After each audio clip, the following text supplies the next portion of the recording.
Hey Mark, all right, let's take a look at your revision here. I see your notes, and I was reading through them. I'm a little confused by the second note because it says that you cannot figure out a way for the light ball to lose energy to come to a full stop with the required 120 frame limit. You included it because you think the ball has a better feel, but here you're within the 120 frame limit, which is good because if you went past that, that would have been, unfortunately, that's like a really hard rule with AM, and so that anytime going over you go over the frame limit, that will be an automatic F. But you look like you did it, so I'm a little confused as to what you're saying here because it looks good. But I want to clarify that from your notes, especially just because it's one thing that's I talked about it in the Q&A last week, but maybe I talk about a lot of stuff in the Q&A, but I just want to make sure that that's very clear. Anyway, let's take a look at your revision for the ball bounce, and that looks great. Really nice, clean animation. And you just added that new staging, and it presents really well. So yeah, everything here it looks great. Good spacing overall, timing and spacing, all that stuff was working last week. So for this is just a really nice thing to put on your progress reel because it's just a nice, clean presentation. Let's go back to your assignment, and then we'll go over your poses. But yeah, it looks really good.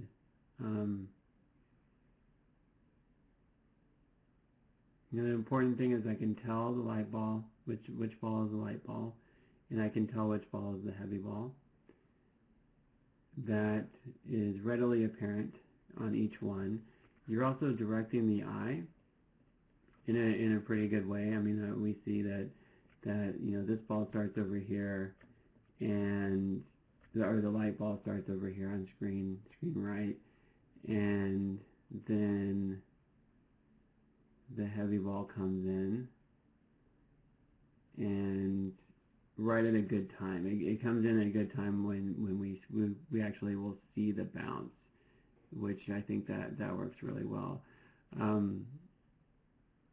I feel like you could probably, if I were to be really nitpicky about this, and I should be, because that's my job. The only thing I feel like you bridge this gap a little bit closer to where each ball is sharing tighter screen space, just because again that'll help you direct the eye a little bit better. So like maybe like this part, if you just like took that chunk out and moved everything that much closer together and moved the camera closer in, it would just help with that staging a little bit. But like basically there's less space for your eye to travel between the two things, and of course I know that would affect your animation here a little bit, but that's a small note, and it's not really one of those things that I think is a big deal for this, but I have to point it out because it's just kind of a nitpicky thing, but I think it's worth mentioning. Let me look at the light ball because I think that looks good. I mean, you're going for a pretty light ball. It feels like almost like beach ball light, where it floats in the air a little bit longer, especially like front coming down and that first bit. But you have a nice arc, you have nice spacing.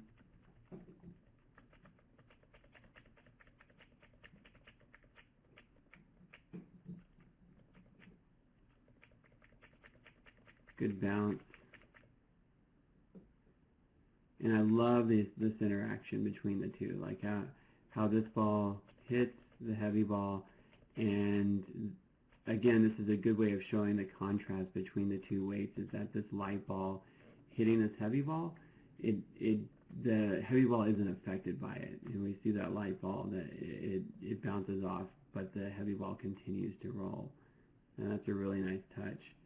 I feel like you could get that first bounce on the heavy ball a little bit higher. Again, this is another contrast thing, because you'll see that bounce, and if it goes a little bit higher, maybe like right here, than the second bounce, then that's showing that contrast between, like, that first bounce is pretty big, but the next few bounces are a lot less than that. It shows that weight is bleeding off very quickly, and so that's one of those things that I feel like that's a good way of showing, helping show that weight. But ultimately, you did a great job on this, because the weight on each one works, the staging works, the action between the interaction between each ball is working really well, and so yeah, everything here, everything that you need in this shot is working really well and is pretty polished. So great job on that. All right, let's take a look at your pose revisions.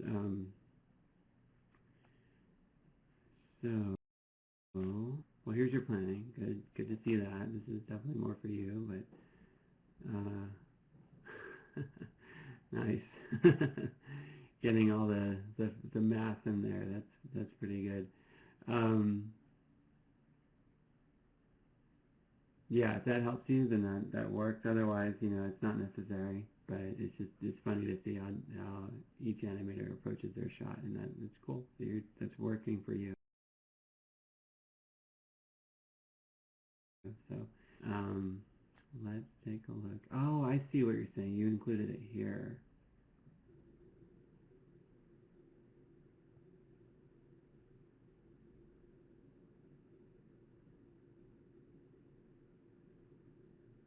Or just you included your blocking here. Interesting. I get this now. Your sketchbook 2 was your first idea, and then you couldn't figure out how to make it roll to a stop from within that. Okay. Well, yeah, no, I see where you're going with that, and that's cool to see that your iteration going from that to that. Okay, I'm still waking up, so I totally understand what you're saying with this. Like this is what you couldn't get to fit within the frame limit, but what you did here looks great. I mean, this really works. So I'm glad that you tried out what you were originally thinking and were able to figure out, okay, I don't have the frame length for this, I need to rethink this, and you did it successfully, and it works very well. So yeah, very good. No, that's great. Good to see that. Okay, and then so for the poses, +2 that you mentioned last week. Okay, so this is the one you picked, I think, right? And that's the one from last week. And yeah, see, I like these. I think they're very original. And talking about silhouette, well, let's see what because you had a note of it. Student feedback said that it's like a strong line of action and silhouette. So I feel like with this one, with either one actually, like you could increase that line of action by, and this is what goes back to what I was saying about, like, if you draw a pose, keep drawing it and keep pushing that pose further and further and seeing like how, okay, what if this line of action was like that? What if the line of action was like this? Like just keep pushing it to a point where it seems like it's a little bit more exaggerated. And of course with this, maybe the line would be here, and you're just exaggerating, and this color is not working against this background. Let's try that.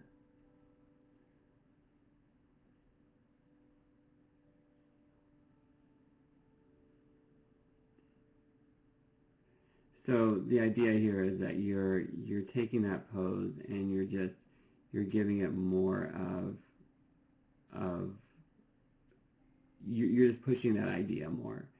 And with silhouette, like, this is one thing that I feel a lot of students kind of overreact to with silhouette, is that they think like a strong silhouette means seeing both arms and both legs and like every part of the body in that silhouette, which isn't true.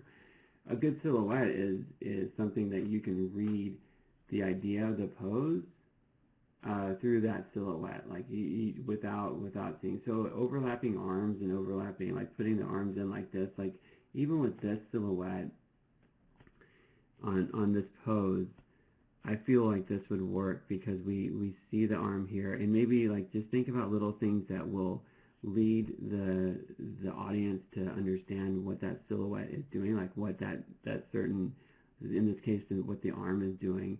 Because if you put the elbow out here and then kept that arm like that and then showed maybe like a little bit of negative space there, the audience would instantly recognize in silhouette that okay, that arm's there and it's like that. And you can guide those shapes to communicate where that body part is, and without having to go so far as to like bring it out. So that's something to think about with silhouette, and you know, I can go over that again a little bit more in the Q&A if you have questions about that. But that's the idea here, is that a strong line of action. Also, that's one thing that, you know, natural poses. You know, there are times when you'll see a natural pose, like you were getting this reference from your daughter, which makes it that much more authentic to me. It makes it that much more natural because you were getting it from a source that was like, okay, that's what my daughter was doing, and that's awesome. And so it's just going from there and taking that pose and exaggerating it, is maybe just pushing that line of action a little further, pushing those shapes, getting a little bit more exaggeration. But the natural pose, the one that comes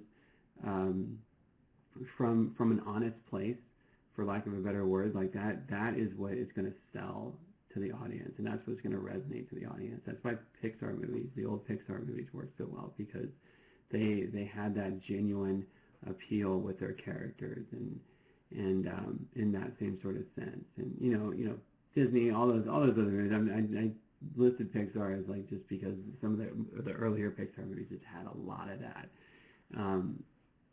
And we can go on a huge discussion about that in general later, but overall, just that's something to consider, is that natural pose is something that goes a long way. So yeah, that's it, Mark. Great job, really well done. Awesome job on your ball bounce assignment, and that's it. So let me know if you have any questions. All right, thanks.